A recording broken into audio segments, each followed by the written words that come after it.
This case starts off like a routine eviction dispute, but within seconds, it spirals into something far more intense. We've got a tenant accused of multiple violations, a landlord pushing for eviction, and a judge who's about to dig deep into not just the facts, but the life choices behind them. From unauthorized guests to police reports and claims of stalking, this isn't just about lease violations anymore. It's about survival, responsibility, and second chances. The real question is, should the court show mercy or enforce the rules strictly? Stick around, because this one takes a shocking emotional turn you won't see coming. So you filed a motion to reinstate the case. Parties waived 56-day rule, and you are alleging that she was that she violated rules while on probation. Yes, sir. And specifically, you are claiming that what? So, the violations that, since probation have started, are date back to October 31st, which is, an unauthorized animal, on the property, noise violations. We filed a motion to open the case at that time. We had a hearing on December 22nd, at which time I withdrew the lease because I spoke with Ms. Meiser, and we talked about where her confusion was. So I withdrew the motion. I talked to my client. They said, withdraw the motion now, but at that time, placed on a record any further violations, however limited they may be, especially since we've already tried to reinstate it once and have walked it back, any further violations can result in us seeking an eviction. On 7 days later, on December 29th, there was garbage outside the dumpster that was Ms. Spicer's, and we'll have testimony to show that it was Ms. Spicer's.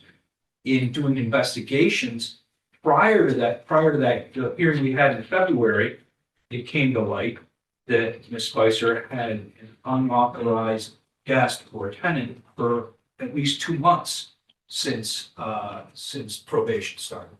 So we'll have testimony to that effect today. So just the violations are unauthorized animal, noise complaints, improper disposal of garbage, and an unauthorized. Well, the two that gave rise to this are the unauthorized guests for 2 months and the garbage that's outside the dumpster. For this, well, it was unauthorized garbage, then we learned in filing that motion and in preparing for that hearing in February, I learned about the unauthorized guests.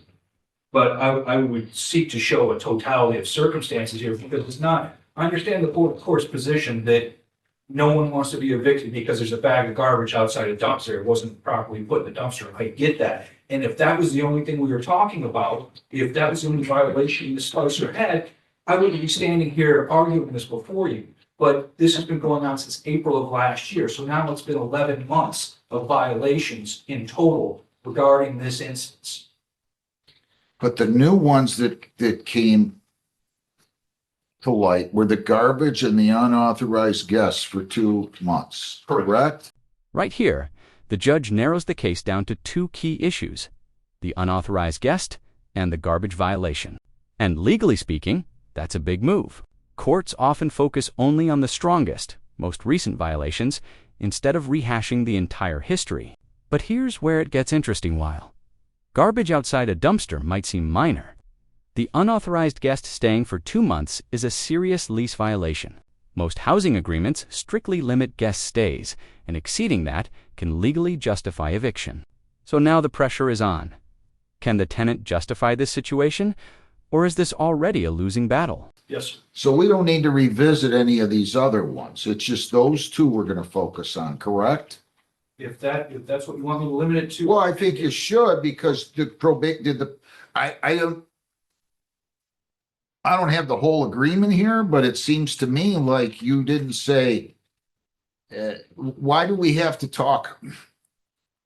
As far as I'm concerned, when she agreed that she'd violated, and then you guys entered into an agreement that said she can stay unless in the next 6 months she violates other rules and regulations, it seems we should just be talking about the other rules and regulations, that being the garbage and the unauthorized use or unauthorized access to a guest for 2 months.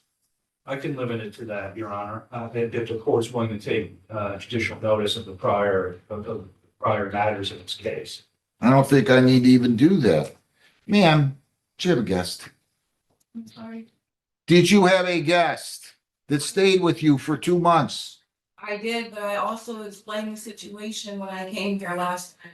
Well, forgive me, but I have hundreds and hundreds of cases. Remind me. I had a friend come over, and after he was there for 3 days and I tried to get him to leave, he would not leave my house. And I called the cops and I made reports.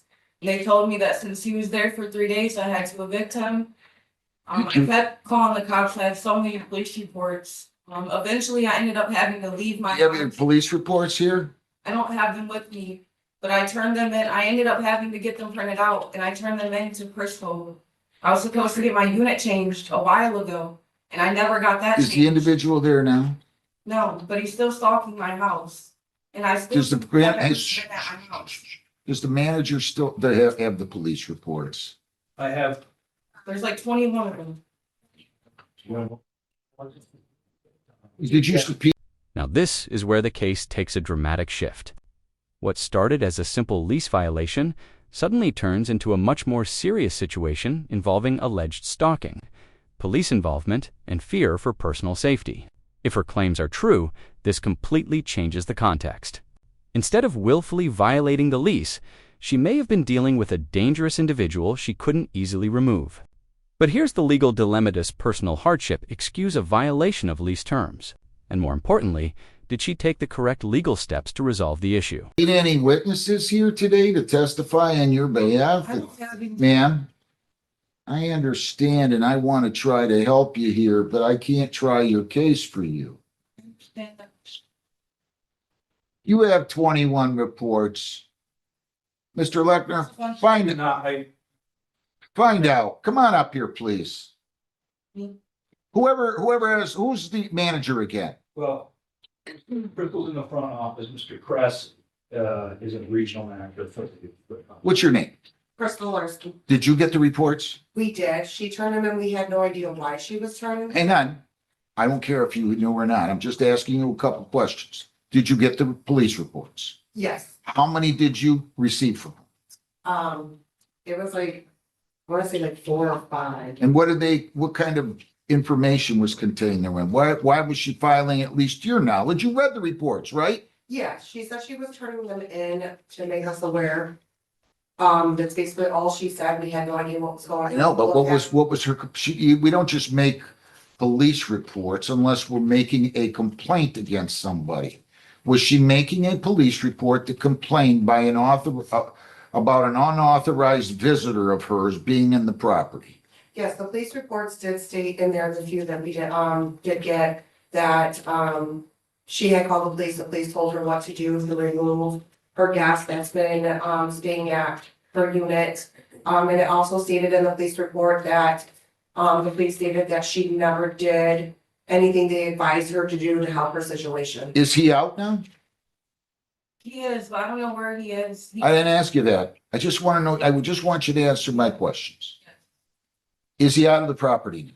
Yeah, he's been for over a month. I still haven't been home though, because he keeps coming back and stalking me. I asked him to change my unit a while ago. You're not going back? I mean, I have here and there, but I keep having to leave because I keep getting knocks at the door of him and then him showing up at my house and I keep having to call the cops. Who is this guy? His name's Richard Halliburton. He just had court here like on the 12th for fracturing my cousin's ribs. Same dude. And I have 3 discs in my neck. Slow down, slow down. That doesn't matter. I wonder sometimes why people get themselves involved with some people. I mean, there's some people you just don't want to be within 4,000 miles of them.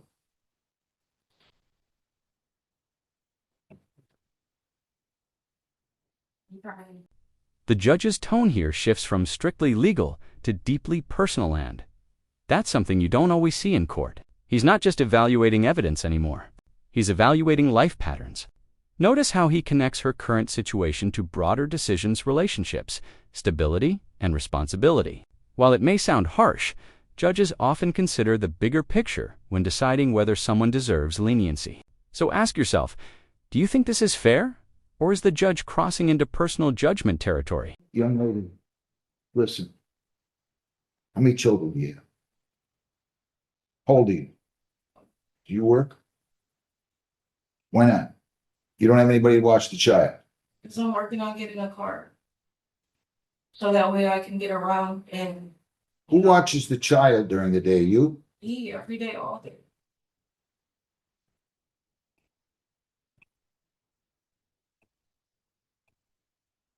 And I suppose the father's not in the child's life. No, he's in jail for domestic violence. Shocking. I see this picture every day. It's like I'm repeating a movie. It's like watching The Wizard of Oz 48 times.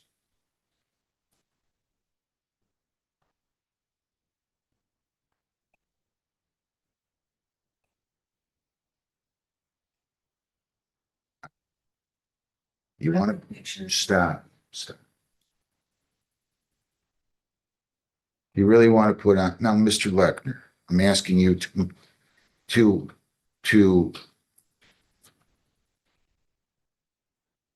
convince your client to have some common sense.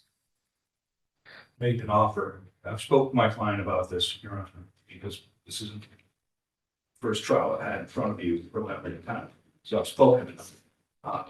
They made an offer to resolve this matter, and Ms. Weiser is rejected. So at this point, Okay, I can't get into what settlement agreements are, but actually you're not holding the cards. It's not like you got 4 kings or something. You follow me? I understand that.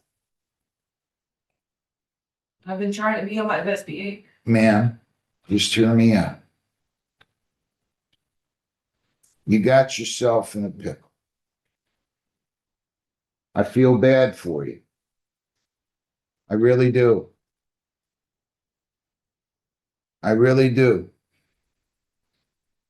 I don't want to see you lose your residence. Where are you going to go then? Shelter. I don't want you to have to go to the shelter. But you got to understand, you kind of dug a little bit of a hole here for yourself. I mean, if there's one wish I have for every woman is that they would never get themselves involved with some of these people that become fathers of their children and don't have anything to do with them, because you know what? At that point, the child has little or no chance. I mean, they're down, they got no chance.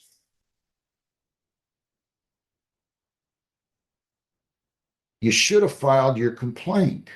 You should have filed an eviction notice like the police told you. This moment is critical. The landlord's attorney lays out a timeline that shows a pattern of violations, not just isolated incidents. And in legal cases, patterns matter a lot more than single mistakes. From April to December, repeated issues build a narrative of not. Even if each violation alone seems small, together they strengthen the argument for eviction. But here's the twist. The judge doesn't seem fully convinced. He's weighing the law against the human circumstances, and that balance could change everything. Did you throw that garbage outside the dumpster? I didn't. I wasn't home. I was gone. Scared for my life. Mr. Lechner, talk to your client. I did, Your Honor.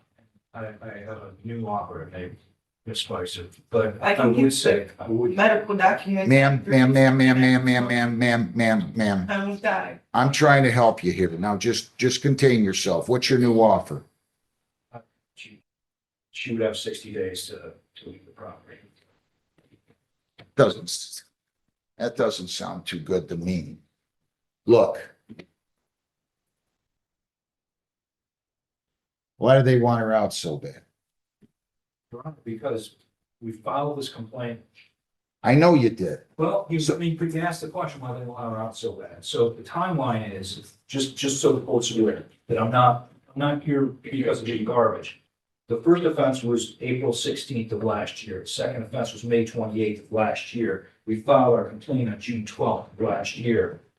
We entered a conditional dismissal on August 26th of last year, giving her 6 months to live in the property. As long as she didn't violate the lease, it would be done. It would have been done 3 weeks ago at the end of February. On October 31st, on Halloween, we had the 2 violations that were filed on, the violations were from Halloween, but the violations served on November 19th. That's when we reopened the case. We had a hearing on December 22nd, where I withdrew that and said, we're not going to proceed on this, but please, no more violations. 7 days later, we have a violation. She's saying that. Which one? The trash. Oh, come on. But the trash led us to find out that Mr. Halliburton had been living there for 2 months in October and November. So whether or not she threw the trash out, her unapproved guest threw the trash out. So she has the testimonial shows she does not pay rent. She is 100% subsidized rent. I get it. So she can't have unapproved guests for more than 2 days. 2 months is more than 2 days. So dating back to April 16th of last year, You're just hanging out with the wrong guys, Miss Spicer. And if you don't see that by now, then I don't know what to tell you. I'm not your dad, but you gotta figure out what you're gonna do with your life here. I mean, you just got done telling me the guy's in jail. I'm trying to figure it out, so I got him out of my face and out of the picture, and I've been trying to, I'm not perfect, everybody makes mistakes, but like. Well, you can't afford to make any when you keep violating rules. Mr. This is the turning point. Instead of ordering eviction, the judge signals something unexpectedly. He's considering extending probation instead of removing her from the property entirely. And that's huge. In eviction cases, once violations are proven, courts often move quickly toward removal. But here, the judge is clearly trying to give her another chance. The real question now is, will she take it seriously or waste what might be her last opportunity? Leckner, if she's got police reports saying she couldn't get the guy out of the place, I guess I could be a tough guy and say, well, you didn't follow the law, even though she probably had no clue what the law was. Did you graduate high school? Yeah, in 2021. Even though she probably had no clue what the law was, she didn't follow the law and send out notices to quit. But then again, I'm not sure I would want to send out a notice to quit if I weighed 112 pounds and this guy, who maybe beat up other people or myself, is living in the house, and I don't know how he's going to react when I send out a notice to quit. You guys want to go through this? I'll let you go through it. If you want to go, listen to me very carefully. I'm not always right. You can take this up. You can put your findings. You can have testimony. The likelihood of me kicking this girl out of there right now is not very good. But it seems to me that the probation should be extended. And listen to me, look at me. I'm trying to help you here. You want to end up with your kid in some shelter? Well, then you got to mind your P's and Q's. You got to watch who you're hanging out with. I don't know if you do. You've already had one guy provide a child that he no longer has anything to do with.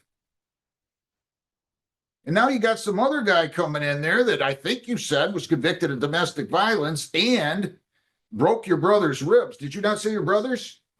Or cousins. Your cousin. Forgive me. It wasn't just your brother. It was your cousin. Okay, I get it. So what kind of a superhero is this guy? He's not running for Congress anytime soon. I can tell you that. You guys want to put your proofs on? Feel free. I'm not throwing her out. I got no problem with what you're doing if you. This is the turning point. Instead of ordering eviction, the judge signals something unexpectedly. He's considering extending probation instead of removing her from the property entirely.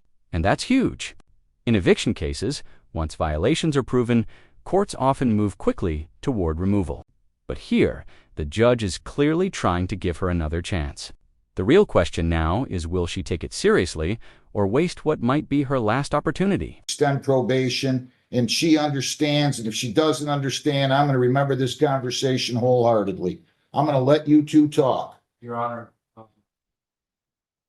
I spoke with my client. They're willing to extend the probation another 120 days, 4 months, which will give her a total of, well, more than 10 months of probation, because the 6-month probation is already expired. So 4 months from today? 4 months from today. Now listen to me. But Your Honor, I can't put this strongly enough. I got it. In I'm going to put it violation. strongly. I'm going to put it strongly. I do not do what I just did. This is probably not good practice for a judge.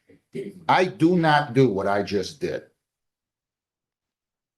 I have rules and I comply with them, and that's it. I'm going to go out of my way. Young lady, listen to me very carefully. You need to develop a plan. And the plan can't be, I'm just going to sit here and let the government pay for my housing and I'm not going to advance myself. It has to be, I got to surround my child with loving people that are going to teach that child right from wrong. And you'll notice I didn't say anything about you. In other words, you're like on that child on the scale of 1 to 10 is a 10, and your well-being, frankly, and I don't mean to be facetious, should be about a 1 to you. I'm not talking about your safety. Of course, I want you to be safe.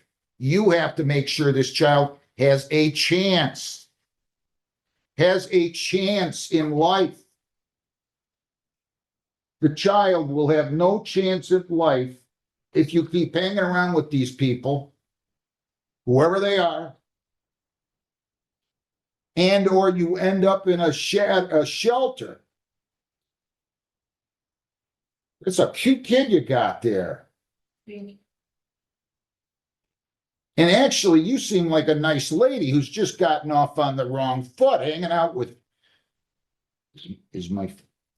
I just don't know what else to tell you. Do you want to take advantage of their offer? Listen closely to the judge's words. Hear this isn't just a legal ruling anymore, it's a life lecture. He's laying out clear conditions. No unauthorized guests, no disturbances, no violations of any kind. This is essentially a final warning.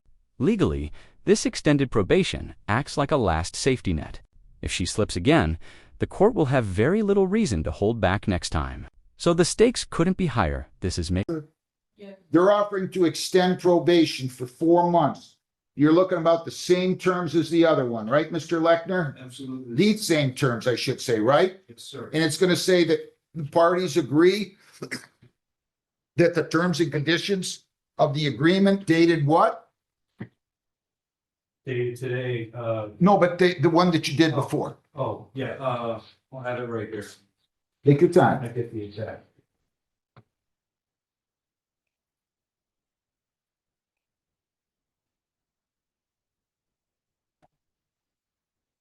Dated, August 26, 2020. August 26, 2025, shall remain in full force and effect until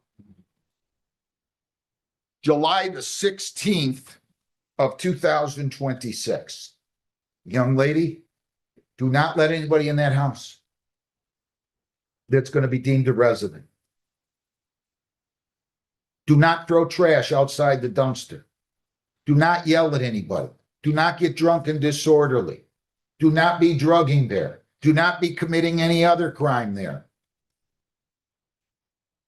If you don't take advantage of this, you are not going to have any sympathy from me whatsoever.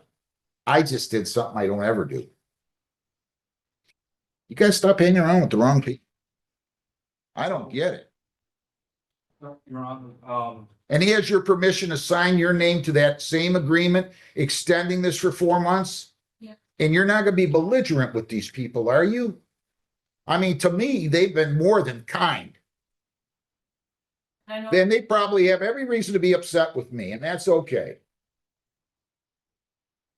But I'm telling you, this is it. You gotta develop a plan. You're still young. You can still do a lot of things. Go to college, go to work at a plant, go to some trades. I don't care what you do. Do you have a mother or father around here? My dad died and my mom is on her. She's what? Do you have any siblings? Sisters, brothers? They live with each Do you stay in touch with them? other. We'll try to make it a lot more than it is now. Try to develop some good relationships with family and friends that can maybe help you a little bit, talk you through things. Your Honor, I just want to put on the record, for Ms. Spicer's knowledge, she did say earlier that she wanted to change apartments. To my knowledge, talking to management, she hasn't filed the proper paperwork. If she wants to change units to keep, so Mr. Halliburton doesn't know what door to knock on, she needs to file the proper paperwork with Do you hear what, management. do you hear what they're offering you? Yeah. You want to change? You go talk to them. I mean, if anything, you should be really nice to them. Well, that's why I turned in the documents, but I didn't, I don't think I did it the right way. Well, good. You're at least reflecting. We all go home every night. In the end, this case highlights the delicate balance between enforcing the law and showing human compassion. The tenant clearly violated lease terms, especially with the unauthorized guest, but her circumstances added layers of complexity that the judge couldn't ignore. Instead of immediate eviction, she was given an extended probationus, essentially a second chance under strict conditions. But make no mistake, this was a warning as much as it was mercy. One more mistake, and the outcome could be very different. So, what do you think? Did the judge make the right call? Or was this too lenient? If you found this case as shocking as we did, make sure to hit that like button, share your thoughts in the comments, and don't forget to subscribe for more jaw-dropping courtroom breakdowns.